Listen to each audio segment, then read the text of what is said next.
मुअज़्ज़ज़ सामिईन व नाज़रीन, आज एक वीडियो गणेश जी गणपति पे आई थी, पर वो वीडियो काफ़ी लंबी हो गई थी और उर्दू में भी थी, उर्दू किताब से थी, उर्दू शिव पुराण से।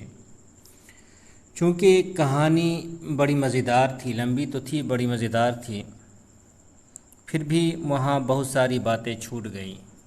क्योंकि अगर हम सारी बातें आपके सामने लेकर के आते तो कम से कम 3 से 4 घंटे की वीडियो हो जाती।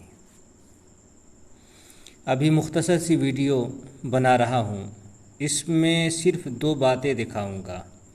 एक ये कि गणेश जी पैदा कैसे हुए और सर कैसे कटा। वैसे तो ये सारी बातें उस वीडियो के अंदर भी है।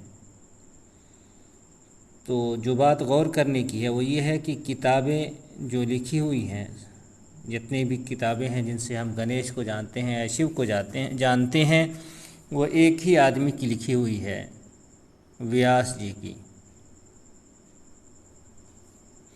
लेकिन कहानी आप एक आदमी के पैदा होने की, या यूँ समझे कि एक भगवान के पैदा होने की कई तरह से आपको मिलेगी, पर हम 4 तरीक़े आपको बताएंगे मुख्तसर तौर पर, जिससे आप समझ सकते हैं कि ये सिर्फ़ कहानी ही है, कहानी के सिवा कुछ नहीं है। तो बात लंबी किए बगैर हम बात शुरू करते हैं। ये शिव पुराण है, रुद्र संहिता है, मेरे ख़्याल से 4था खंड होगा। तो इसके अंदर जो है आप देख लें, उर्दू के अंदर भी देख लेंगे कि इसमें 2 तरह से पैदा होने की बात आई है।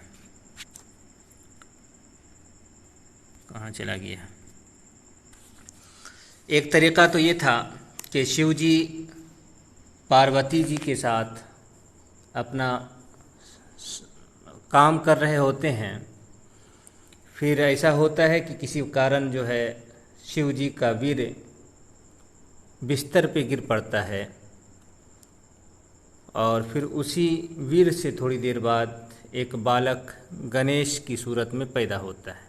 एक बालक की सूरत में पैदा होता है, आम इंसान की शक्ल में। लेकिन फिर बाद में सूर्य देवता का एक, यहाँ आगे होगा, हाँ, यानी फिर जो है सूर्य देवता का लड़का शनिचर आकर के गणेश जी को देखते हैं। ये बात और भी पुराणों के अंदर लिखी हुई है। तो जिसकी वजह से गणेश जी का सर उड़ जाता है।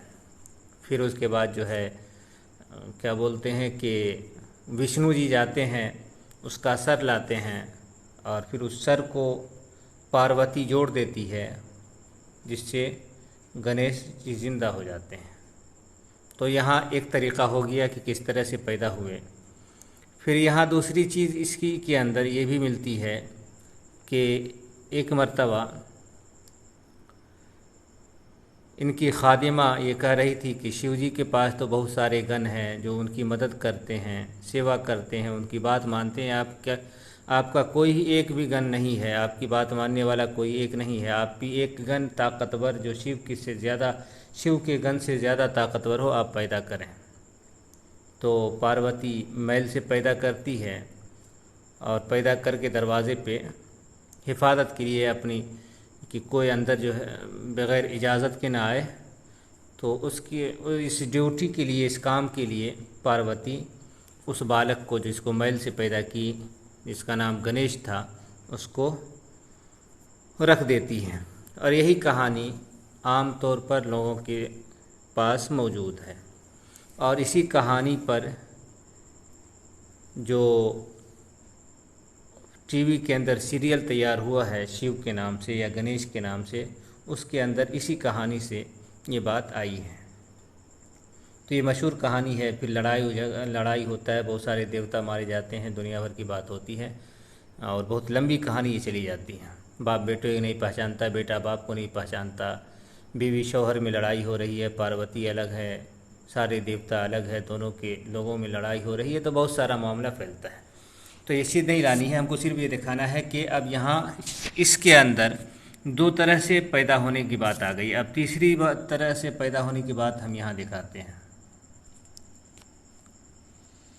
ये स्कंद पुराण है। ये स्कंद भी शिव जी का जो बड़ा लड़का था, उसी के नाम से ये पुस्तक है, उसी का नाम स्कंद था। तो यहाँ हम देखते हैं स्कंद पुराण का 200 पेज नंबर 249 देख लें आप। अब कौन सा ये है अध्याय है, ये न समझे क्या है नहीं है, लेकिन आप 249 देख रहे हैं। यहाँ क्या लिखा है कि गर्भवती होकर पार्वती ने गणेश तथा 6 मुख वाले सेनानी इन 2 पुत्रों को जन्म दिया। अब यहाँ ये है कि पार्वती गर्भवती हुई शिवजी से, जैसे आमतौर पे औरतें होती हैं, फिर उस तरह से जिस तरह से आम बच्चे पैदा होते हैं उस तरह से ये बच्चा पैदा हुआ। लेकिन यहाँ ये बात पता चलती है, इसमें ये बात नहीं है कि फिर जो है सर उड़ाया गया कि उसी हाथी का सूंड ही लेकर के पैदा हुए, तो ये चीज़ इसके अंदर नहीं है। लेकिन पता चलता है कि सूंड लेकर के ही पैदा हुए हैं। खैर हुए ना हुए, लेकिन यहाँ ये है कि तीसरा तरीक़ा आपके सामने आ गया कि किस तरह से गणेश जी पैदा हुए थे। अब एक तरीका और दिखाते हैं आपको। यह है वराह पुराण, ये भी गीता परेशी की छपी हुई है। अध्याय 23 है, पेज नंबर आप देख लें 62 है।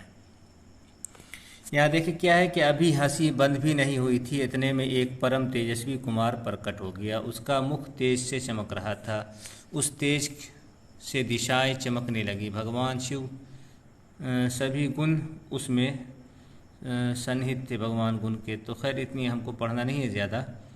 यहाँ ये देखना है कि भगवती उमा उसे, यानी वो बच्चा, उस बच्चे को क्या बोलते हैं कि गणेश को, यहाँ लिखा है कि भगवती उमा, जब शिव जी के मुँह से गणेश पैदा हुए तो भगवती उमा उसे क्या है